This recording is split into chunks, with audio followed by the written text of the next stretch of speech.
Hi, this is for Music 100 at UL. I didn't find any good videos on this topic, so I'm making one for you. I hope you enjoy it.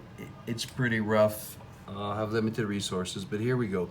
So this is a video to help you with all key signatures, major and minor. There's different methods. There's the rule method, and there's the chart method. I think the chart method is the best to help you to make an A on your test. So here we go. You see here a basic number line. I would like you to learn to write this from memory. Once you write this from memory, you're going to be in great shape. So the first thing you do is draw a line, and then you put the numbers 7 to 1, because we have 7 flats that exist, then 0, and then 1 to 7. Easy enough. Above each number, you could put a little box that would be empty, like this. I suggest you start in the middle with 0. You already know that the major key signature with no sharps or flats is C major. So as you can see, the top part of the box represents all possible major key signatures. The bottom part, all possible minor key signatures. So you 0, and then you put a C, because you know you can memorize that one thing. After that, you should notice there is a pattern, the difference between these letters. You could say it's 5 letters, but that won't always work when you get to sharps. So the actual difference between these key signature names is 7 half steps. So from C to G, we'll go up to the keyboard here. When you count half steps, the first note does not count as 1. You have to move for 1. So 1, 2, 3, 4, 5, 6, 7. You end up on G as the next key signature. From G, you count up 7. 1, 2, 3, 4, 5, 6, 7. You end up on D. From D, 1, 2, 3, 4, 5, 6, 7. You end up on A. A, 1, 2, 3, 4, 5, 6, 7. You end up on E. E, 1, 2, 3, 4, 5, 6, 7. You end up on B. Now watch out. B, 1, 2, 3, 4, 5, 6, 7. You end up on the black key. So you know that could be called F sharp or G flat. How do you decide? Well, you're going to see that we are on the sharp side of this number line. Okay, so since we're on the right side is the sharp side, your decision about that key must be sharp, so that's F sharp. Okay, we're gonna go down to this F sharp, go up 7 half steps. 1, 2, 3, 4, 5, 6, 7. Not C, but you end up on C sharp, which is here. Okay, and then what I would do, for some reason I find it easier to go from the bottom up. You notice C major's in the middle. C sharp is on the far right. On the far left is C flat. So you can start with C flat, okay? And then you follow the same pattern. You find C flat on the piano. Don't let that throw you. You know that C flat is the same as B. You go up 7 half steps. 1, 2, 3, 4, 5, 6, 7. Black key again, but look, we're on the flat side of the number line. So you know the decision that you have to make about that would be flat. So from C flat up 7 half steps, you end up on G flat. And so there's G flat. So now we're thinking in flats. 1, 2, 3, 4, 5, 6, 7. D flat. From D flat, 1, 2, 3, 4, 5, 6, 7. A flat. From A flat, 1, 2, 3, 4, 5, 6, 7. E flat. From E flat, 1, 2, 3, 4, 5, 6, 7. B flat. Okay, now, so you see, there's a pattern. These all have flats in it because 7 half steps away, you ended up on a black key. But watch what happens now from B flat. 1, 2, 3, 4, 5, 6, 7. You end up on F. Please don't call it F flat. You'd have the wrong answer. F flat is not 7 half steps away. F is. So you put F. And then you will have completed all of the top part, which is all of the major key signatures, which you've actually already learned. Now, how do we figure out the minor? Here's the new information. The way we figure out the minor from the major is you move down 3 half steps from the major, and you end up on the minor. If you land on a black key, just remember if you're working on the sharp side or on the flat side. So let's check it out. C, we want to figure out what we call the relative minor, the minor that shares the same key signature as C. So you find C on your keyboard, you go down 3 half steps. 1, 2, 3. You end up on A. G, 3 half steps. 1, 2, 3. You end up on E. For the sake of time, I won't do this over and over and over, but I'll just give a couple of examples with black keys. A, 3 half steps down. Here's A. 1, 2, 3, black key. It could be F sharp, it could be G flat, but since we're on the sharp side, we'll go with F sharp. And you do that all the way through. Let's just look at 2 flats.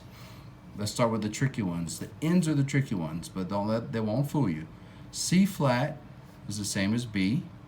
So you start there, you go down 3 half steps. 1, 2, 3. G sharp or A flat, we're on the flat side, so we'll go with A flat. Okay, that works all the way through. So if you do that, you're going to have all your major and minor key signatures. Moving on, these numbers that you wrote to start represent on the left side the number of flats in the key signature, on the right side the number of sharps in the key signature. So the key of E major has 4 sharps. The key of C sharp minor also has 4 sharps. The key of E flat major has 3 flats. The key of C minor also has 3 flats. But what are those flats?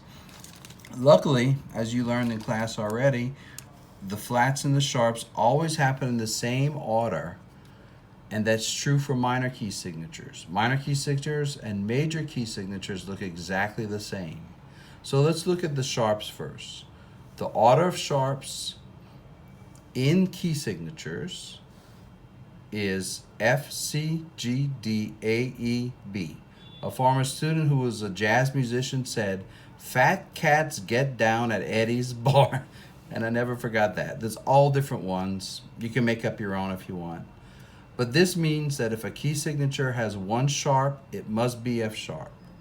2 sharps, they must be F sharp and C sharp. Okay, so for example, if I say, hey, what's in the key of C sharp minor? You go up to your sharp side, you see here's C sharp minor. You see it has 4 sharps. Then you refer to the order of the sharps, 1, 2, 3, 4. The 4 sharps would be F, C, G, D. Very easy. If I say what's in the key of C minor, again you refer to your chart. The key of C minor has 3 flats. What are those flats? Here's the order of flats. The first 3, B flat, E flat, A flat. Now how do you remember these? They're exactly the opposite as the order of sharps. So once you remember fat cats get down at Eddie's bar, you go backwards. B, E, A, D, G, C, F. B, E, A, D, G, C, F. There's the order of flats. Finally, for this first video, how do we place these on the staff? You can't put them anywhere you want. They've been codified so all key signatures look the same. So here's every possible flat in the on the treble clef. You see that they start in the middle and then they zigzag all the way through. The same in bass clef. B flat up to E, down to A, up to D, down to G, up to C, down to F. Then on the sharp side, we have a little trickiness to watch out for.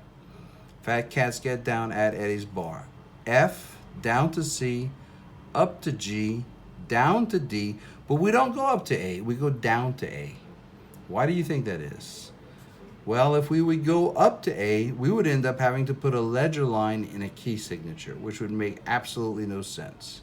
So here we go down to A. In one of the videos made available, that I'll make available, he also points out that you have a pattern of 2,